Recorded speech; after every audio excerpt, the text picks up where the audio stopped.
तुम्हारा जीने का, पृथ्वी पे आने का लक्ष्य क्या है? क्यों आए हो? क्यों जन्मे हो? किस लिए आए हो? क्या करना है? कहां जाना है? कभी सोचा? कभी विचार किया? किस मानव शरीर को प्राप्त करके हमें करना क्या है? सो गए, सो करके उठे, कमाने निकल गए। कमाया किसके लिए? खाने के लिए। कमा के लाए, खा लिया। सोना, खाना और कमाना, ये क्या है? ये तो पशु भी करते हैं। फिर पशु और आप में अंतर क्या रहा? हमें ये मानुष्य जन्म लेकर के क्या पाना है? कौन सा लक्ष्य प्राप्त करना है? तो आपके भीतर है परमात्मा का अंश, ईश्वर जीव अंश अविनाशी चेतन भगत सहज सुख राशि। बोलो ओम नमः शिवाय।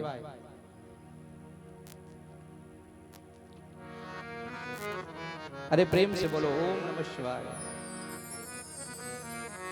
जरा जोर से बोला करो भैया,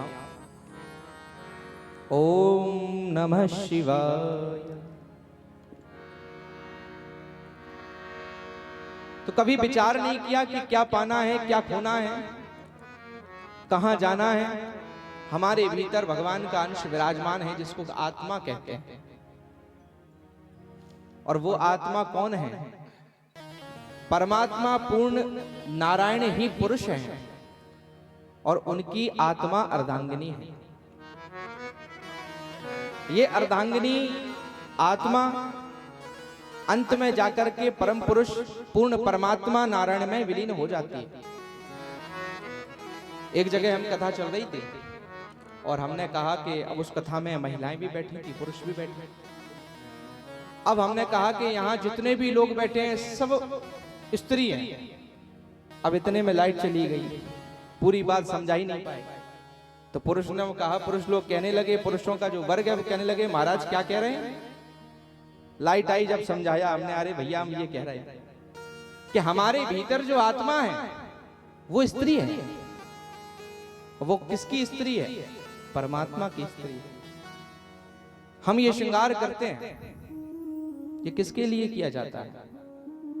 भगवान के भक्त जब श्रृंगार करते हैं तो मस्तक पर तिलक धारण करते हैं, अपने आप को गोविंद के लिए सजाते हैं। जब हम इन दुनिया वालों के लिए सजते हैं, संवरते हैं, तो हो सकता है हमको कोई ईर्ष्या के कारण बुरा भी कह दे। ऐसे ही भागवत में वर्णन आता है पिंगला नाम की वेश्या का।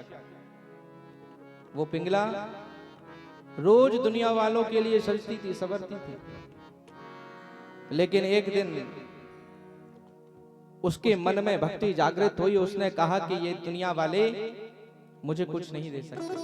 उसी समय वैराग्य हुआ और अभी तक वो दुनिया वालों के लिए सजती रही।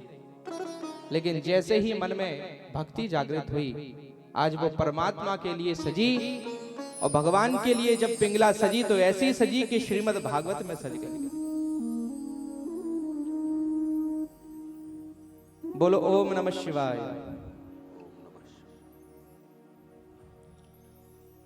इसीलिए देवादिदेव महादेव शंभु सबके कष्टों को दूर करते हैं, इसमें कोई संशय